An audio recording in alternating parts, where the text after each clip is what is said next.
somebody who I think is just a really terrific guy. I know some of you got, you don't like the big banks and this, that, and the other.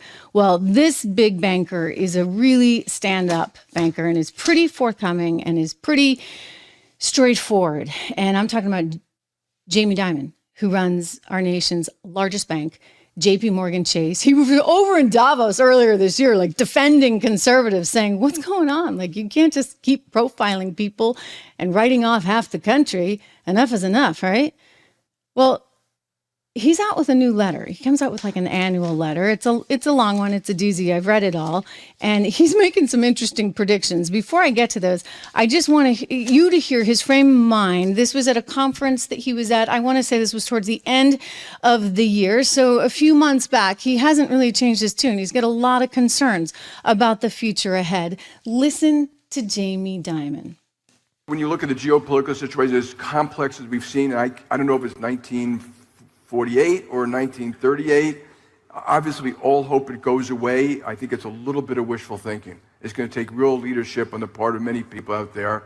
And then I look at the financial situation, the fiscal spending, which is more than it's ever. I'm talking about the United States, but it's almost true around the world. It's more than it's ever been in peacetime, by a long shot, with the highest debt levels we ever had by government. And there's this kind of omnipotent feeling that central banks and governments can manage through all this stuff. I'm cautious. I don't think it makes a piece of difference whether rates go up 25 basis points or more.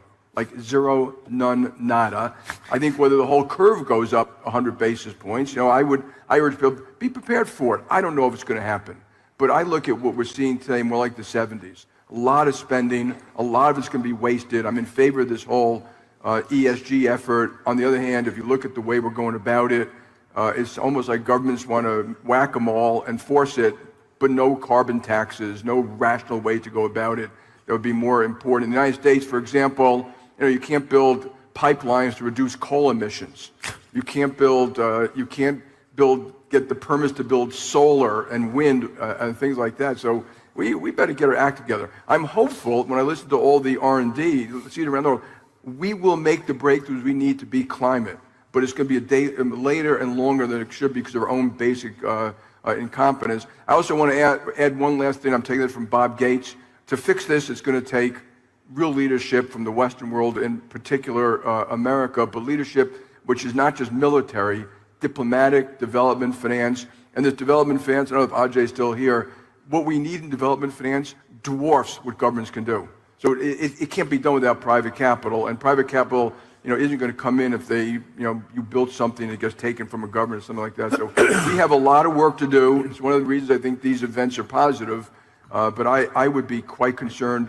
And the other thing about when you look at economics, I think people prepare for possibilities and probabilities, not calling one course of action, since I've never seen anyone call it. I want to point out that central banks 18 months ago were 100% dead wrong.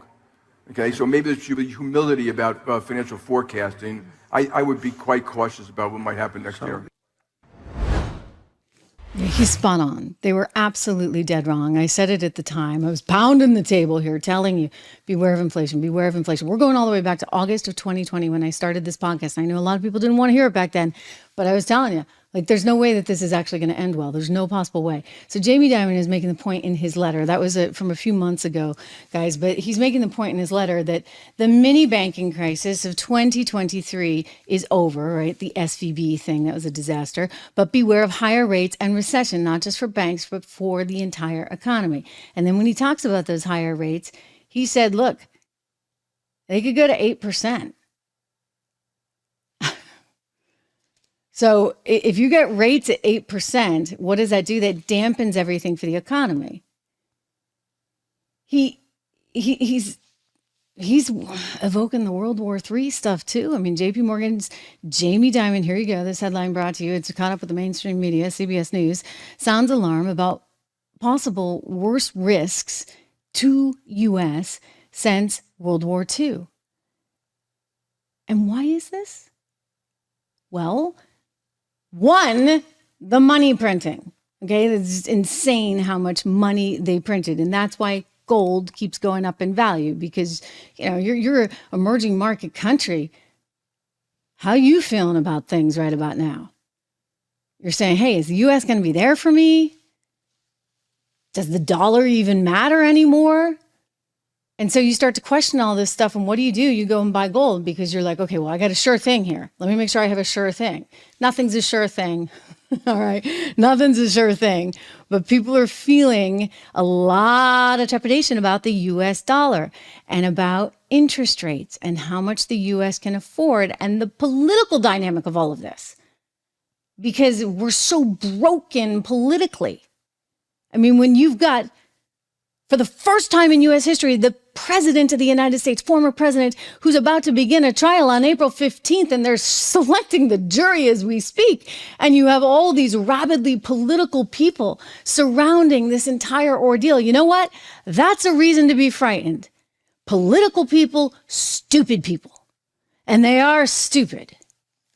So look out for yourself. Look out for yourself. It's a big part of what Rob and I talk about. He's going to come on the show later this week, and we can talk about it together here with you. So save up your questions. But this is why we created these model portfolios. So there's model portfolios. You can actually pick one that's inflation protected. You can have an income builder because, the whole idea is, wait a second, as you get older, you want a little income coming in. You don't want to take on a ton of risk, but you need that income to keep up with inflation because inflation, thanks to these morons, is so off the charts. And if they get their way on the student loan thing, it's going to be even worse. So there's a constant theme here. And this is why I urge you to look out for yourself, to prepare yourself.